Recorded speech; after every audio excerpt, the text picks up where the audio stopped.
भारत छोड़ो न्याय यात्रा में मणिपुर से हम महाराष्ट्र गए और रास्ते में हज़ारों युवाओं ने कंप्लेन की थी कि हिंदुस्तान में नॉन स्टॉप पेपर लीक होते हैं। और आज आप सबको मालूम है कि NEET paper and UGC NET के जो पेपर्स हैं वो लीक हुए हैं और एक कैंसिल भी हुआ है। कहा जा रहा था कि नरेंद्र मोदी जी ने यूक्रेन की लड़ाई रोक दी थी। मतलब एक ऑर्डर देके जो रूस और यूक्रेन के बीच में लड़ाई चल रही थी उसको रोक दिया था, ब्रेक लगा दी थी। इजराइल और गाजा के बीच में जो लड़ाई चल रही थी उसको भी नरेंद्र मोदी जी ने रोक दिया था।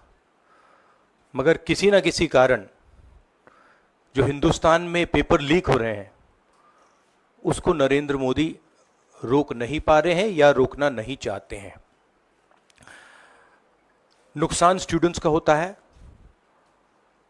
जो हिंदुस्तान के स्टूडेंट्स हैं, मैं जानता हूं कि आप इन एग्जाम्स के लिए महीनों सालों काम करते हो। ये आपका फ्यूचर है और आपके फ्यूचर से खिलवाड़ किया जा रहा है। मध्य प्रदेश में व्यापम हुआ और अब उस व्यापम को नरेंद्र मोदी जी और उनकी सरकार पूरे देश में फैलाने का काम कर रही है। मैं इंस्टीट्यूशनल कैप्चर की बात करता हूं, मीडिया की बात करी, अलग अलग हिंदुस्तान के जो संस्थाएं हैं उनकी बात की। यही एजुकेशन इंस्टीट्यूशंस में हो रहा है। पेपर लीक का कारण है कि सारे के सारे वाइस चांसलर्स, एजुकेशन सिस्टम को बीजेपी के लोगों ने, उनके पेरेंट ऑर्गेनाइजेशन ने कैप्चर कर रखा है। जब तक ये कैप्चर रिवर्स नहीं किया जाएगा तब तक पेपर लीक चलता जाएगा।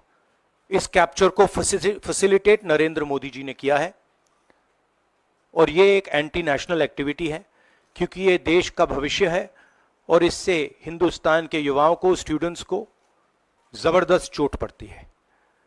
इंक्वायरी चल रही है,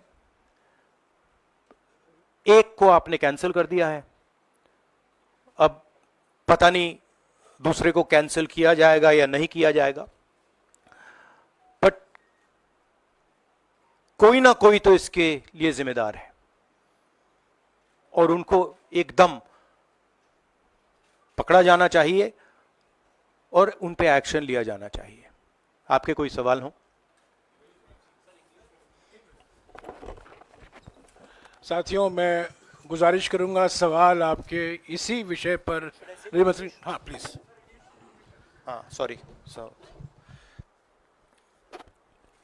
when I went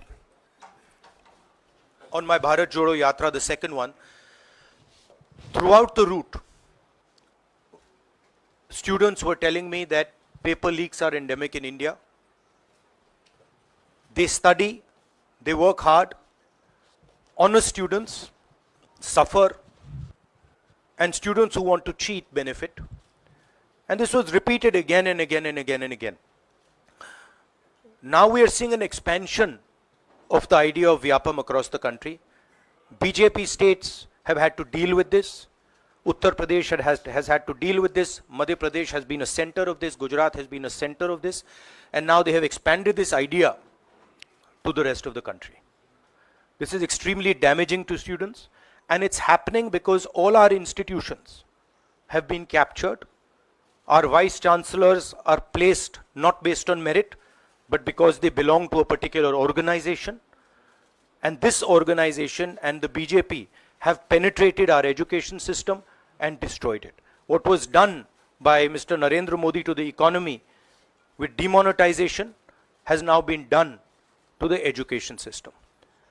Youngsters, I want you to know that the reason this is happening and the reason you're suffering is because an independent, objective education system has been demolished and it has been replaced by an education system that is captured by the BJP, captured by their parent organization. And until this capture is released, you are going to suffer. You're going to see cancellations of your exams. You're going to see paper leaks again and again and again. One paper has been cancelled. We don't know what is going to happen to NEET. But whatever happens, it should not be done in a arbitrary fashion. The rules that apply to one paper should apply to another paper. And it is very important that the people who are guilty here are brought to book and they are punished. Thank you.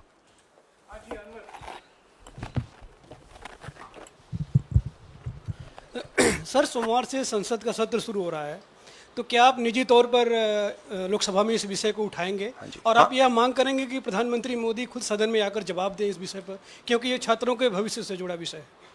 हाँ, बिल्कुल, simple question. हाँ, उठाएंगे, parliament house में उठाएंगे.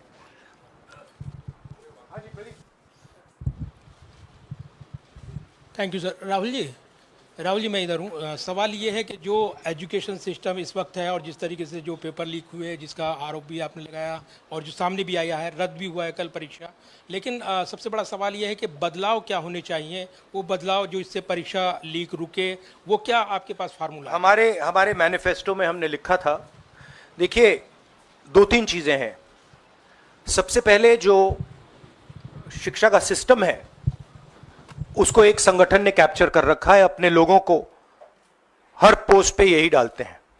Vice chancellors की list निकाल लीजिए, पता लग जाएगा.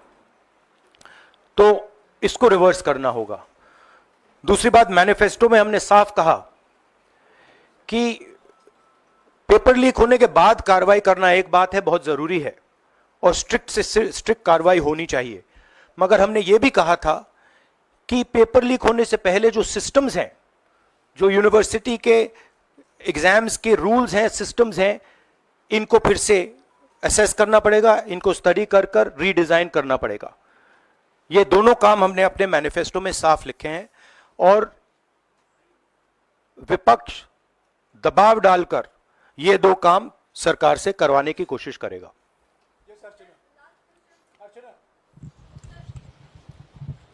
Rahul, do you think so? This is a education emergency, and till now, what is the stand? Government ने जितना भी stand लिया, do you satisfied with that stand? और सर मेरा दूसरा सवाल भी है, जिस तरीके से आप आज स्टूडेंट से मिल रहे हैं, आज let me answer the question. See, there is a huge pressure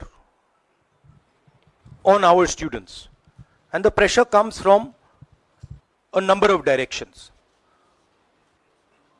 The first direction is the large scale unemployment that is there in the country. Everybody understands it, everybody knows it, and one of the reasons the government suffered in this election was that all youngsters believe that Mr. Modi is incapable of solving the employment problem. So that's the first thing. Second thing is there's huge pressure because of this, and there are very few avenues for students. In all areas, right? So you've cut off the job avenue. Now you're cutting off the exam avenue. You're saying, you can take an exam, you can study, you can work as hard as you want. On the last date, we're going to tell you that the exam is cancelled. So, that avenue is also shut. You've shut avenues like Agniveer. You've shut avenues like the public sector. So the youth of India have nowhere to go. It doesn't matter whether you're an IIT graduate, IIT student, or you're trying to join the army. The youngsters in India simply have no way through. And it's not just an educational crisis. It's a crisis in pretty much every sphere that we are facing. Now, before the elections, it was very clear that there was massive control of the media, massive control of the other institutions, so people were quiet. Now people are very clear that we are sitting on a disaster and we've got a government that is crippled, cannot do the job. It's literally walking around on one leg, right? So, yes, it's a crisis. It's a profound national crisis. It's an economic crisis. It's an educational crisis. It's an institutional crisis. So, but I don't see any response. I don't even see the capability of a response. Right? So. हाँ नहीं 1 second. Bihar का भैया हमने कहा है कि inquiry होनी चाहिए और जो भी जिन्होंने भी पेपर लीक कराया है उनके खिलाफ कार्रवाई होनी चाहिए. राहुल जी, चूंकि ये मामला नेशनल लेवल पे भी एग्जाम्स में हो रहा है, स्टेट लेवल्स में भी एग्जाम्स में कई जगह इस तरह के पेपर लीक की घटनाएं होती है और करोड़ों छात्रों का जीवन अधर में लटक जाता है. आपको लगता है कि एक सख्त कानून बनाने की जरूरत है संसद में कि इससे निपटने के लिए? कैसे होगा, क्योंकि छात्रों का जीवन नहीं, बर्बाद सख्त कानून आफ्टर द फैक्ट है, वो होना चाहिए. मगर अगर आप मेरिट के बेसिस पर लोगों को नहीं जॉब देंगे, अगर आप आइडियोलॉजिकल लोगों को वाइस चांसलर बनाएंगे, इनकेपेबल लोगों को वाइस चांसलर बनाएंगे, एग्जाम्स के जो स्ट्रक्चर्स हैं, एग्जाम लेने के स्ट्रक्चर्स हैं, उनमें आप आइडियोलॉजिकल लोगों को डालेंगे तो ये काम होगा. ये इसका सबसे बड़ा कारण BJP and its parent organisation ने जो कैप्चर किया है ये है. और अगर आप कल्प्रिट ढूंढना चाहते हैं तो मैं आपको बताता हूं, जिन लोगों ने हिंदुस्तान के इंस्टीट्यूशंस को डिस्ट्रॉय किया है, जो पहले ऑब्जेक्टिव हुआ करते थे, इम्पार्शल हुआ करते थे, वो आज इम्पार्शल नहीं है, ऑब्जेक्टिव नहीं है, आइडियोलॉजिकल बना दिए गए हैं और मीडियोकर लोगों को इन इंस्टीट्यूशंस में बैठा दिया गया है. इसका मेन कारण यह है. और इसका आप एपिसेंटर देखिए, पूरा देश जानता है, युवाओं आप सब जानते हो कि इसका पहले एपिसेंटर मध्य प्रदेश हुआ करता था. वहां पे 40-50 लोगों की हत्या हुई थी, ये तब शुरू हुआ था. आप जानते हो कि गुजरात में, उत्तर प्रदेश में और मध्य प्रदेश में इन चीजों का एपिसेंटर है. और आप ये भी जानते हो कि बीजेपी के लोग कहते हैं कि हमारी लेबोरेटरी मध्य प्रदेश और गुजरात है. तो लेबोरेटरी से यह काम शुरू हुआ है और अब यह काम देश में फैल रहा है और आपका इससे नुकसान हो रहा है. जब तक यह रिवर्स नहीं किया जाएगा, जब तक हिंदुस्तान के इंस्टीट्यूशंस इनके हाथों से नहीं छीने जाएंगे और इफेक्टिव, ऑनेस्ट, इम्पार्शियल लोगों के हाथ में नहीं जाएंगे, तब तक यह होता रहेगा. और मैं आपको बता रहा हूं, जब तक बीजेपी रहेगी यह बढ़ता जाएगा.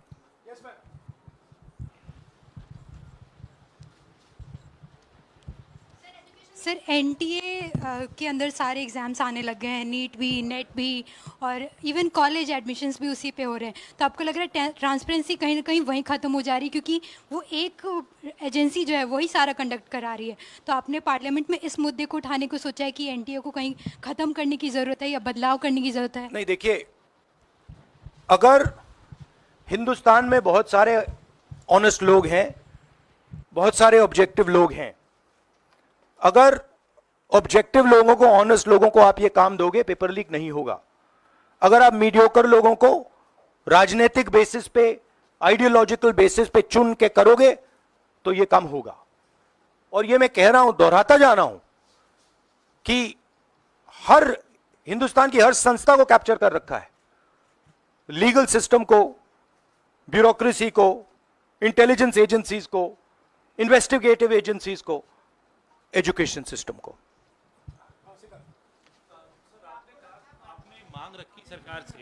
आपने अपनी मांगे रखी हैं सरकार से, लेकिन सरकार के पक्ष पहले ही सामने आ गया. एनटीए को जो एनटीए है एजेंसी, उसको क्लीन चिट एक तरीके से एचआरडी मिनिस्टर ने पहले ही दे दी है. तो सरकार का तो कहीं ना कहीं पक्ष साफ दिखाई देता है. उनका आगे आप लोग कैसे जाएंगे इसको? उनकी क्रेडिबिलिटी इन बातों में है ही नहीं.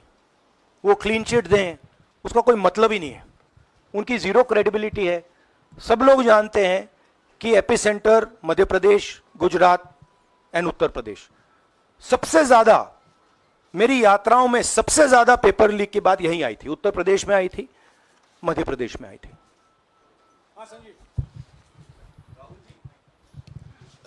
Rahul ji, NTA has conducted one test and which has been cancelled. The other is under doubt, and the court is looking into it. Would you say that the agency like NTA is incapable of conducting such examinations, because two main examinations, and I want it to be disbanded or something? No, I would say that if you let people who know how to run these things and you promote people based on merit, there are multiple ways in which you can do exams successfully. If on the other hand, you are constantly posting people who are mediocre, who do not have the skills to do these jobs, and you're posting them simply because they come from your same ideology, no system is going to work. You can change whatever system you want. If the people who are being put into that system are mediocre and being put in for the wrong reasons, it is never going to work. Sir, Last question. Sir, NEET, specifically on NEET examination, there is of course investigation that is going on, but the scheduled counseling session is not been delayed. It is going to happen as per schedule. So do you think that this is a mere eyewash when it comes to the investigation, saying that investigation bhi ho rahi hai, but then they are not delaying the Look, session? they can eyewash whatever they want, but they are going to get such pressure from the opposition that they're going to think twice about whatever they're doing. Because we are not going to allow this type of activity to be done as far as our students are concerned. Our students sit there, they work, they spend months, they dream about these exams for years, they spend huge amount of money. So the opposition is simply not going to allow any of this eyewash that is taking place. We will make sure that we put so much pressure on them that this issue is resolved. Okay, Janendra, last question.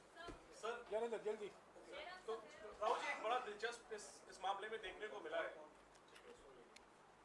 तो इसी विषय पर इस मामले में एक अजीब स्थिति है कि जो आरोपी हैं पटना में वो स्वीकार कर रहे हैं कि उनको पेपर पहले मिल गया था, यानी सीधे सीधे पेपर लीक का केस है और सरकार की तरफ से पहले तो क्लीन चिट दे दी गई, पेपर लीक से इनकार कर दिया गया और अब बिल्कुल रेडियो साइलेंस है।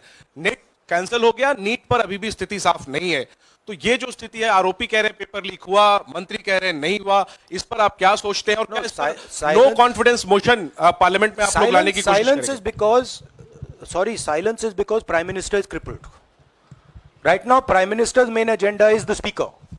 So he's not bothered about NEET, he's not bothered about all these things. He's bothered about कि भैया मेरी सरकार निकल जाए यहाँ से और मेरा Speaker बन जाए. Right? That is where he is right now. That's where his mind is. Right?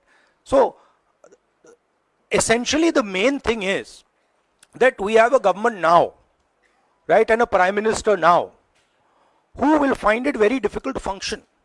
The Prime Minister, if I might say so, is psychologically broken. He has collapsed, psychologically collapsed. And he will struggle, knowing his personality, he will struggle to run a government like this. Because his entire sense of running a government, the idea of running a government, Mr. Modi's idea is to generate fear in people, to frighten people, to make people not speak. You're aware of that. Now what has happened is people are not scared of him. And you saw the other day, I think somebody in Varanasi itself threw a chappal on his car. Right? So it's very clear. The basic concept of Modi has been destroyed in this election. If we were faced with if right now you had a Vajpayee ji or a Manmohan Singh ji, they might be able to survive what they are faced with. Because there is humility, there is conciliation, there is respect. But Narendra Modi does not believe in any of these things. Narendra Modi believes my way or the highway. And now suddenly he's found that earlier there were Congress people who were not scared of him. Now nobody in the country is scared of him. Right? So psychologically it's almost a fatal blow for the Prime Minister. And he's going to really struggle. And of course, now we have a stronger opposition. So, it's going to be interesting and quite a lot of fun. Thank you. देखिए क्या हुआ, आपने जो नरेंद्र मोदी जी का जो concept था और वो गुजरात में शुरू हुआ था, गुजरात से वो गुजरात मॉडल फिर वो नेशनल लेवल पे लाए। कॉन्सेप्ट क्या था? कॉन्सेप्ट था मार्केटिंग, हजारों करोड़ रुपए की मार्केटिंग और डर, एजेंसी का डर, मीडिया का डर, सरकार का डर। अब हुआ क्या, अब देश में कोई उनसे डरता ही नहीं है। मतलब एक तरीके से रिडिक्यूल करते हैं। जो पहले 56 इंच की छाती थी, अब नंबर तो नहीं दे सकता हूं, बट 30-32 हो गई है, राइट? तो अब पूरा जो ढांचा था, इतना बड़ा गुब्बारा था, वो इतना बड़ा हो गया। अब इससे नरेंद्र मोदी जी को साइकोलॉजिकल बहुत टेंशन होगा, बहुत प्रॉब्लम होगी, क्योंकि उनका जो काम करने का तरीका है वो लोगों को डराने का है, धमकाने का है। अब वो डर चला गया। आपने देखा, पता नहीं देखा या नहीं, वाराणसी में वो चप्पल मार दी किसी ने। अब आप इमेजिन कीजिए, चुनाव से पहले अगर कोई मारना भी चाहता था डरता, तो वो जो डर था वो गायब हो गया, खत्म हो गया। और इंटरनल भी प्रॉब्लम्स हैं, इनकी पार्टी में प्रॉब्लम्स हैं, इनके पेरेंट ऑर्गेनाइजेशन में इश्यूज हैं। तो मेरा कहना है कि जो नरेंद्र मोदी का जो कॉन्सेप्ट था उसको ऑपोजिशन ने डिमोलिश कर दिया, खत्म कर दिया है। उसको आप 56 इंच की छाती कहें, उसको आप डर कहें, उसको आप मतलब जो बिग नरेंद्र मोदी जी की जो इमेज थी उसको फाड़ दिया हमने। अब अगर वाजपेयी जैसे लीडर होते जो जिनमें ह्यूमिलिटी थी, मनमोहन सिंह जी जैसे जिनमें ह्यूमिलिटी थी, लोगों की रिस्पेक्ट करते थे, बात सुनते थे, ऐसी सिचुएशन वो काम निकाल सकते थे। मगर ये नरेंद्र मोदी जी की स्टाइल ही नहीं है। नरेंद्र मोदी जी मतलब किसी की सुन नहीं सकते, बिना फोर्स काम नहीं कर सकते। तो ये अब मामला है। और दूसरी बात, बहुत मजबूत ऑपोजिशन है, तो काफी मतलब इंटरेस्टिंग समय है। Thank you.